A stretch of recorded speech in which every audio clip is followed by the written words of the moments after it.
Continuamos. Si os dais cuenta, paso a paso de esto estamos repasando un montón de conceptos. Algunos de ellos pueden caer perfectamente en el MIR. Los que te sepas, perfecto, pues te sirven como repaso. Y los que no te sepas, date cuenta que una cosa más que sabes simplemente, que no te agobie en absoluto. Hay cosas un poco más raras y que simplemente tienes que decir, bueno, pues si me cae esto, me cae perfecto. ¿Seguimos? Vamos allá. 651, nos quedamos con la Yersinia. La Yersinia a veces produce cuadros de ileitis terminal y de adenitis mesentérica que se pueden confundir con apendicitis. Hablando de mesentérica, 652, la embolia mesentérica produce un infarto intestinal agudo, cuadro muy grave con dolor abdominal y con hematoquecia, y que en fases precoces puede infradiagnosticarse porque la exploración no refleja nada muy gordo, o sea, no hay defensa, rebote, el abdomen no lo palpas como de un cuadro que sea serio, pero el paciente sin embargo está muy mal. 653. Se infradiagnosticará una enfermedad si movemos el punto de corte de la prueba diagnóstica hacia valores patológicos. Seremos menos sensibles. Como falléis esta también, que la he repetido 7 o 8 veces. Ahí. 654. En ese caso aumentará la especificidad de la prueba. Menos sensible, más específico. 655. Una frase que ponen en algunas preguntas del MIR. Una prueba muy específica rara vez da positivo en sujetos con ausencia de enfermedad. O sea, una prueba muy específica en los sanos suele dar negativo. Eso es lo que significa. 656. Una prueba sensible es sobre todo útil cuando su resultado es negativo. Otra frase repetida en las preguntas de los desgloses. ¿Qué significa eso? Que una prueba muy sensible tiene pocos falsos negativos. Cuando te encuentras con un negativo, sabes que hay muchas probabilidades de que sea cierto. Hablando de negativos, 657, la imagen de edema como en negativo del edema pulmonar, con infiltrados periféricos sobre todo, es típica de la neumonía de eosinófila crónica, que responde drásticamente, o sea, responde muy bien a los corticoides. 658, eosinofilias pulmonares también se ven en las parasitosis, sobre todo muy típica de las ascaridiasis. El estrongiloides también puede producirle otros, pero ascarilumbricoides en nuestro medio es más frecuente, digámoslo así. Ascarilumbricoides 659 puede tratarse con mebendazol, como la mayoría de los nematodos intestinales. 660. Los trematodos, esquistosomas por ejemplo, suelen responder mejor al praziquantel.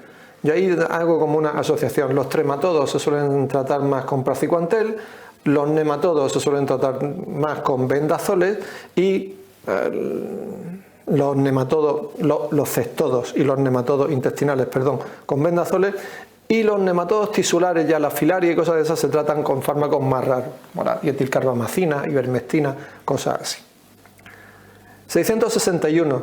Hablando de los trematodos, esquistosoma es causa de hipertensión portal presinusoidal, cuadro que favorece el desarrollo de varices, pero que no suele tener ascitis llamativa, porque al ser hipertensión presinusoidal, en el sinusoide no hay una presión muy alta, que es una de las causas fundamentales de que haya ascitis. 662. Un cuadro febril con dolor abdominal en un cirrótico con ascitis debe hacer pensar en una peritonitis bacteriana. 663. En la misma participa principalmente Escherichia coli, pero asociada a otras enterobacterias. 664. Al tratar una peritonitis bacteriana espontánea puede precipitarse una insuficiencia renal. La infusión de albúmina intravenosa puede prevenir esta complicación. 665. La disminución de albúmina en sangre en pacientes con síndrome nefrótico, en el PDF pone nefrótica, como si estuviera hablando en guiri, es la principal responsable de los edemas. 666. La cifra de albúmina en sangre es un factor pronóstico en pacientes con mieloma múltiple. 667. El mieloma múltiple esclerótico se puede asociar con el síndrome POEMS, con polineuropatía, con endocrinopatía, con convertimiento monoclonal, con organomegalias, con cambios cutáneos, con alteraciones cutáneas, skin change. 668. La polineuropatía, la P, pero porfírica, suele manifestarse durante las crisis porfíricas, habituales en las porfirias agudas, en la coproporfiria y en la porfiria variegata. 669. El tratamiento de las crisis porfíricas se realiza con derivados del grupo M. La digo rápido porque es repetida.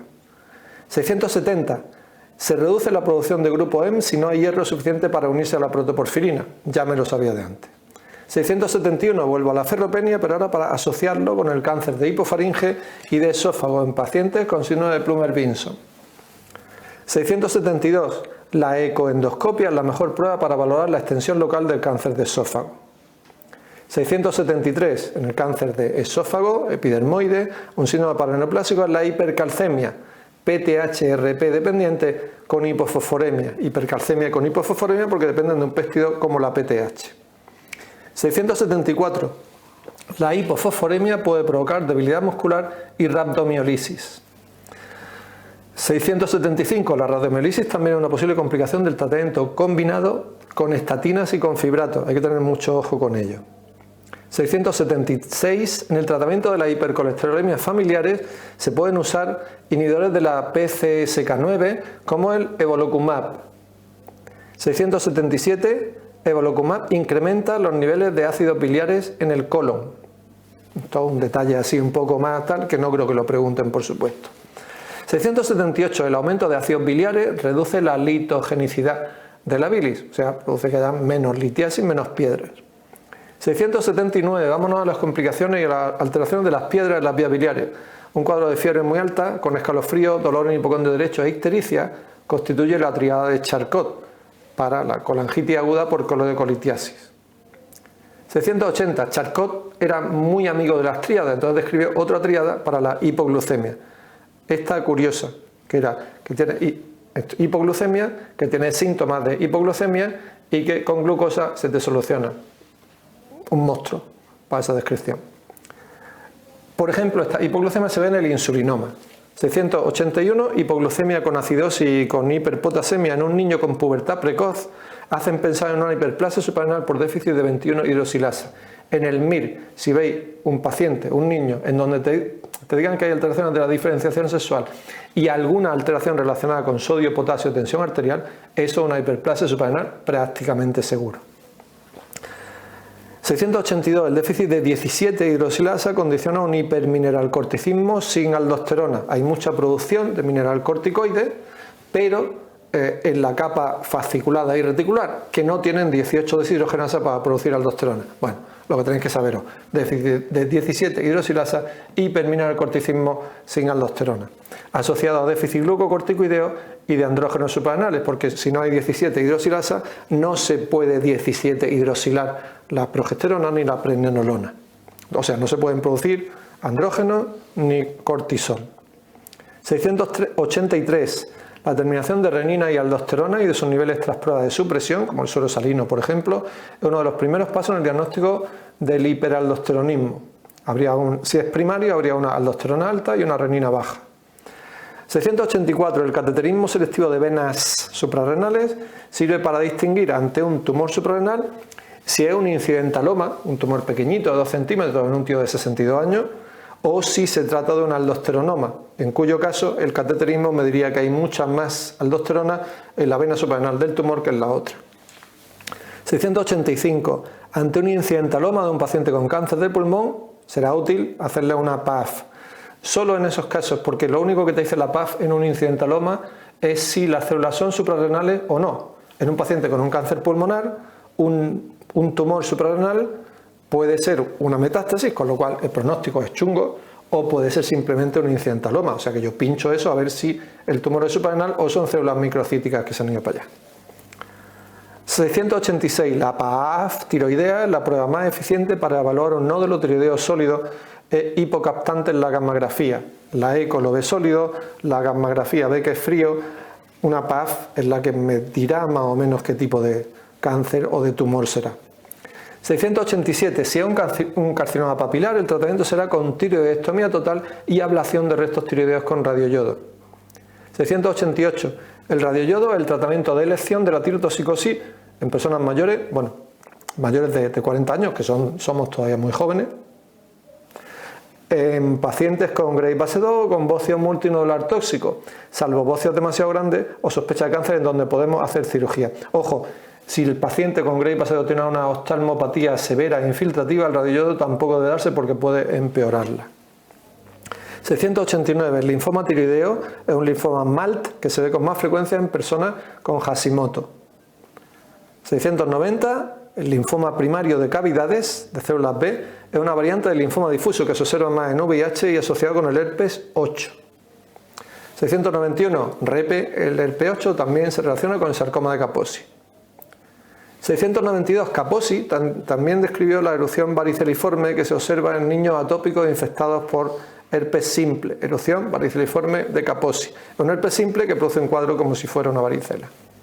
693, el herpes simple tipo 1 también puede provocar un eritema multiforme. 694, en el eritema multiforme son típicas las lesiones en diana. 695, en diana también son los dianocitos, que junto con el punteado basófilo son los datos fundamentales del frotis de los niños con talasemia.